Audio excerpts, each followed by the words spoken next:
कई वर्षों से चले आ रहे भारत लिटरेचर फेस्टिवल का अगले संस्करण का आयोजन दिल्ली के अम्बेडकर सभागार में हुआ। इसे संबोधित करने भारत एक्सप्रेस के सीएमडी और वरिष्ठ पत्रकार उपेंद्र राय पहुंचे। उन्होंने उदाहरणों के साथ लीडरशिप की बड़ी बेहतरीन परिभाषा दी। हमारे संवाददाता देवनाथ ने सीएमडी उपेंद्र राय से खास बातचीत की है। भारत लिटरेचर फेस्ट का आयोजन था और हमारे सीएमडी सर थे। यहाँ पर बहुत सारी बातें हुई।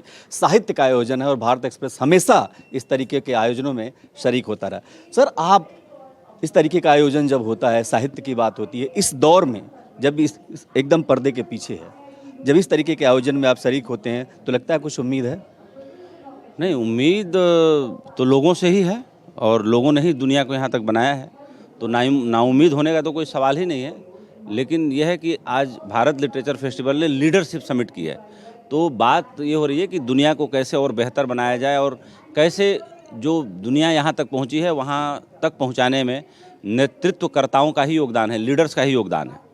और मैंने ये बात बोली कि हमारे यहाँ का टैलेंट जिस तरीके से पोच करके बाहर जा रहा है, ये बड़ा ज़रूरी है कि अपने देश के जो टैलेंट हैं, जो प्रतिभाएं हैं, उनको यहाँ कैसे रोका जाए, कैसे उनको जो है अपने साथ जोड़े रखा जाए, बनाए रखा जाए, ये बड़ा ज़रूरी है। अगर हम ऐसा नहीं कर पाते हैं तो फिर ये बड़ा मुश्किल होगा, क्योंकि आज जितनी वर्ल्ड की बड़ी कंपनीज हैं भारतीय हैं, उनको चला रहे हैं, लेकिन वो भारतीय पासपोर्ट नहीं रखते, भारत के साथ वो तादाद में नहीं रखते।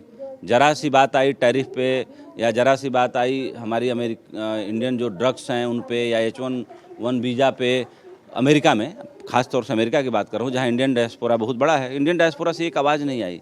तो मुझे इस बात का गुस्सा है कि आनी चाहिए थी आवाज़, बोलना चाहिए था वहाँ के लोगों को।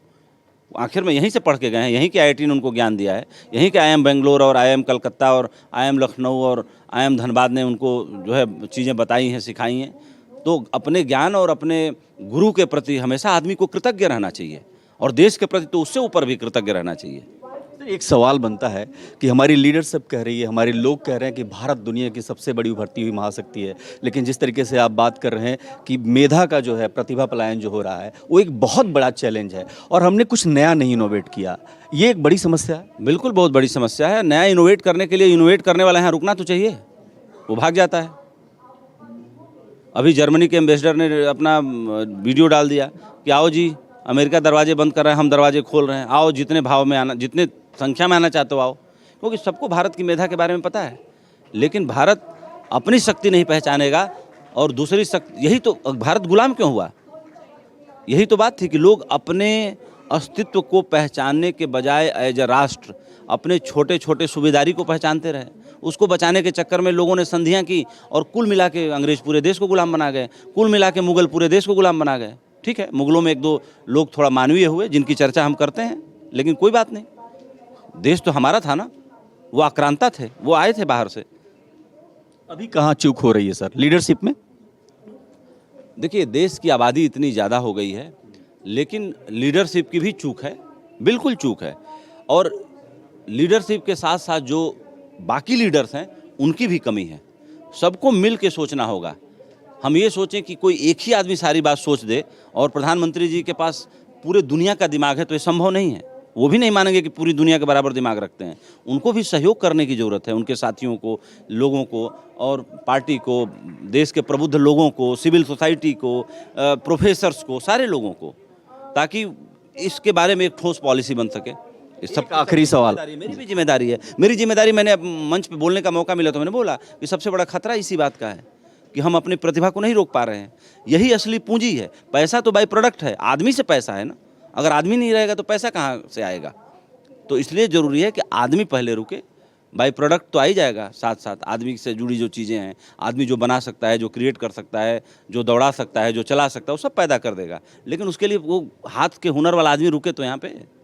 एक आखिरी सवाल सर, एक आखिरी सवाल, भारत बनेगा कैसे? अब भारत बना हुआ है, बनने की कोई दिक्कत नहीं है। बस क्या है कि जैसे आप ऐसे समझ लीजिए कि जो रास्ता है सही मिल गया तो वही मंजिल बन जाता है। लेकिन अगर रास्ते में और मंजिल के बीच में कोई पानी का तेज बहाव आए और सड़क कट जाए तो आदमी को फिर क्या होता है कि सड़क के नीचे उतर के फिर रास्ता बदल के जाना पड़ता है, फिर रास्ते और मंजिल में एक बाधा आ गई। तो आप ऐसे ही समझिए कि जो कैपिटलिज्म का इतना प्रेशर है लोगों के ऊपर कि टैलेंट यहाँ रुक नहीं पाता।